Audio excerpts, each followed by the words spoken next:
Hi ಎಲ್ಲರಿಗೂ ನಮಸ್ಕಾರ. ಶಿವನ್ಯ YouTube ಚಾನಲ್ಗೆ ಸ್ವಾಗತ. ಇವತ್ತು ನಾವು ಮಾಡ್ತಾ ಇರೋ ರೆಸಿಪಿ ಆರೋಗ್ಯಕರವಾಗಿ ಮತ್ತು ಸುಲಭವಾಗಿ ಮಶಪ್ ಹೇಗೆ ಮಾಡೋದು ಅಂತ ನೋಡೋಣ. ಹಾಗೆಯೇ ತುಂಬ ಸರಳವಾಗಿ ಮಶಪ್ನ ಹೇಗೆ ಮಾಡೋದು ಅಂತ ನೋಡ್ಕೊಂಬರೋಣ. ಇದಕ್ಕೆ ಬೇಕಾಗಿರೋ ಸಾಮಗ್ರಿಗಳು ಇಲ್ಲಿ ನಾನು ಸ್ವಲ್ಪ ತೊಗರಿಬೇಳೆ ಹಾಗೆಯೇ ಹೆಸರು ಕಾಳನ್ನ ತೊಗೊಂಡಿದ್ದೀನಿ.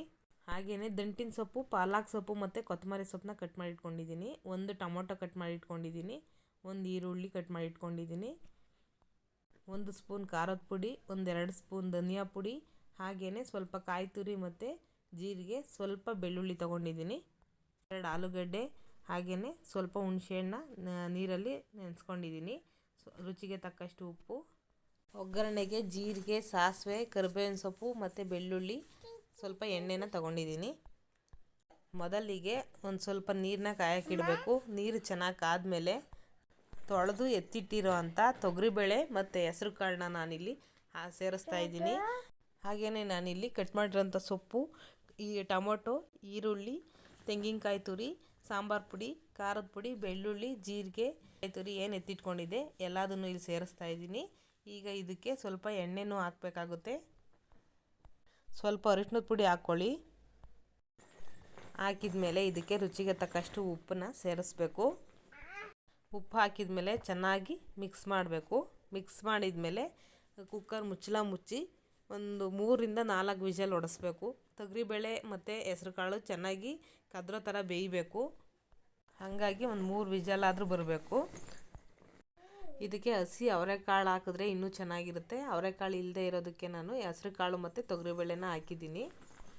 ಈಗ ಇದು 3 ವಿಷಲ್ ಆಗಿದೆ, ಹಾಗೆಯೇ ತಣ್ಣಗೂ ಆಗಿದೆ. ಈಗ ಇದ್ರ ಮುಚ್ಚಳ ತೆಗೆದಬೇಕು.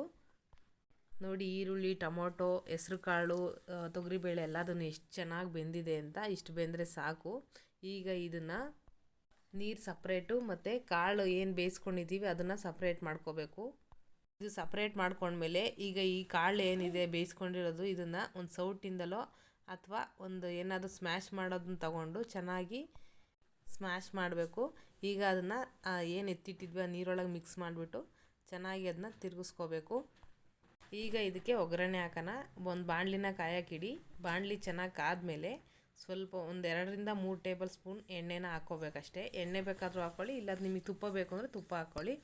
ಎಣ್ಣೆ ಕಾದ್ಮೇಲೆ ನಾವು ಎತ್ತಿಟ್ಟಿದ್ದಂಥ ಬೆಳ್ಳುಳ್ಳಿ, ಕರಿಬೇವಿನ ಸೊಪ್ಪು, ಜೀರಿಗೆ, ಸಾಸಿವೆ ಏನಿದೆ ಅದನ್ನು ಹಾಕಿ ಒಂದು 2 ನಿಮಿಷ ಚೆನ್ನಾಗಿ ಕೈಯಾಡಬೇಕು. ಚೆನ್ನಾಗಿ ಕೈಯಾಡಿದ ಅದಕ್ಕೆ ನಾನು ಒಂದು 2 ಸೌಟಿನಷ್ಟು ಸಾಂಬಾರಲ್ಲಿ ಮಿಕ್ಸ್ ಮಾಡ್ತಾಯಿದ್ದೀನಿ ಬಿಸಿ ಇರೋದ್ರಿಂದ.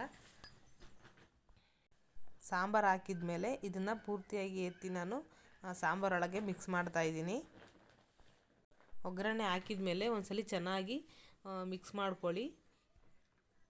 ಮಿಕ್ಸ್ ಮಾಡಿದ ಮೇಲೆ ಇದನ್ನು ಮತ್ತೆ ಎತ್ತಿ ಸ್ಟವ್ ಮೇಲಿಟ್ಟು ಸ್ಟವ್ನ ಆನ್ ಮಾಡಬೇಕು. ನಾವಿಲ್ಲಿ ಆಲೂಗೆಡ್ಡೆನ ಹಾಕಿರಲಿಲ್ಲ, ಯಾಕಂದರೆ ಆಲೂಗಡ್ಡೆ ಹಾಕ್ಬಿಟ್ರೆ ಫಸ್ಟೇ ಎಲ್ಲ ಕದ್ರೋಗ್ಬಿಡುತ್ತೆ, ಬಾಯಿಗೆ ಸಿಗೋದಿಲ್ಲ ಅಂತೇಳಿ ನಾನು ಮೊದಲೇ ಆಲೂಗೆಡ್ಡೆ ಹಾಕಿರಲಿಲ್ಲ. ಇವಾಗ ಮತ್ತೆ ಅದನ್ನು ಸ್ಟವ್ ಮೇಲೆ ಇಟ್ಮೇಲೆ ಈಗ ನಾನು ಆಲೂಗೆಡ್ಡೆನ ಸೇರಿಸ್ತಾ ಇದ್ದೀನಿ. ಹಾಗೆಯೇ ಹುಣಸೆ ಹುಳಿನೂ ನಾನು ಹಾಕಿರಲಿಲ್ಲ, ಇವಾಗ ಅದಕ್ಕೆ ಹುಣಸೆ ಹುಳಿನೂ ಹಾಕ್ತಾಯಿದ್ದೀನಿ.